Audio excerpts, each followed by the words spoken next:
Hey, what's up, everybody? I know I've been check. I don't know if this is set up right or not, but I don't normally, uh, I don't normally do the videos with this mixer, but I figured I'd go ahead and do it because it's a pretty simple setup, and I just wanted to kind of share that with you guys. But I know that I haven't been on YouTube in quite some time, but I'm back, and let's go ahead and go over this mixer that I'm using for this live setup. The reason I wanted to go ahead and do this setup is because it's really simple, and this is actually a very cheap mixer to get into, um, as opposed to the Zoom R24 that I normally use or other audio interfaces out there. This is actually a lot cheaper. I think you can get this thing probably around $50 if you wanted to. But let's go ahead and go through this real quick. Um, let's see, there it is. Now,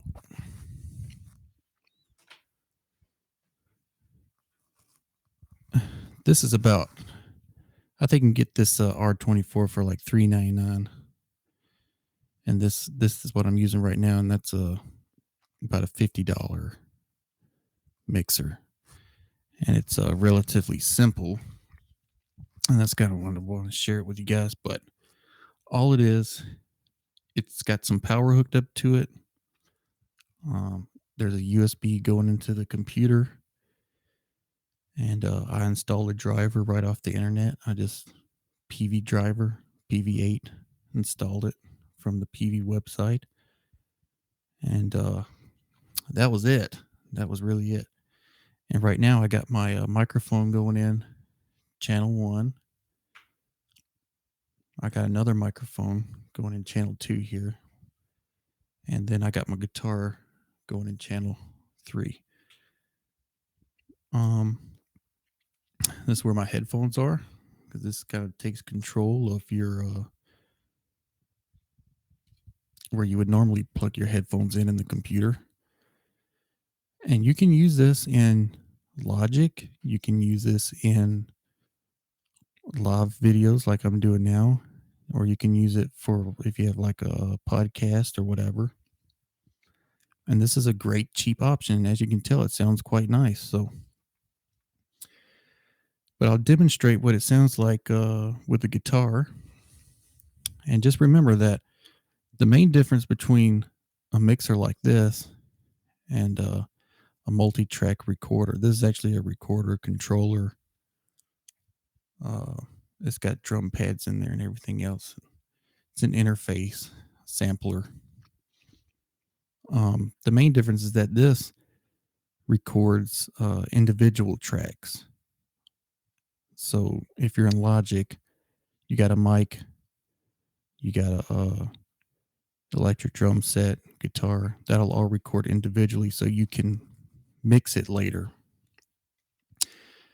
This, if you have a guitar, 2 mics, electric drum set, you're only going to get one mix, and that's through the master out. So in Logic, if you don't have everything set up and EQ'd the way you want it right here off the board, then too bad. That's the only downside really of this thing. But other than that, it's a great little piece of equipment. So let me go ahead and hook up my guitar and then show you guys if you're interested in playing guitar or whatever on YouTube or Facebook for the family or whatever. This is a viable option. I'll go ahead and hook this up.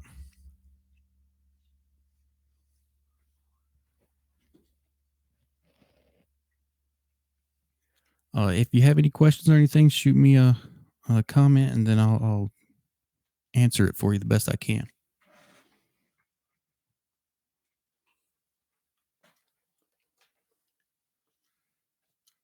So again, I'm running straight from the guitar. I have a foot pedal down there, and that's running straight into the mixer, going straight into live YouTube here.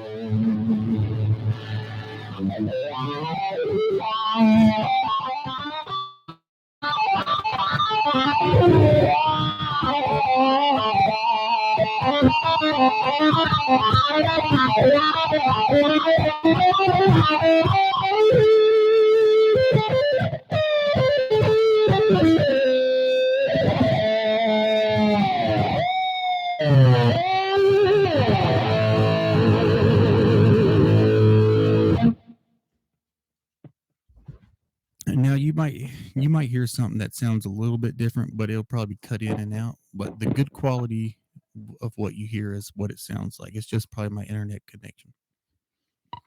But it's a nice piece of equipment. I kind of like it because, especially for live videos, because if I wanted to turn up my let's say for instance I wanted to EQ my voice, I can do it right here live on the spot instead of having to go into Logic and then see I can change the treble. I can make it higher. I can do the lows, the mids, whatever I want to do right here live on the spot instead of tweaking through computer programs or whatever like I would normally have to do with the Zoom R24. But I mean, so that is a benefit for it right there. As you can see, I can talk, I can play at the same time. If you had another guest and they wanted to do, like you want to do an interview, they could have their own little track here and you can EQ them. You just want to make sure the EQ is right off the bat, because there's no going back and changing it. So if your vocals are higher than your guest, then that's the way it is once it's recorded into the video, YouTube, or your recording software, whatever it is.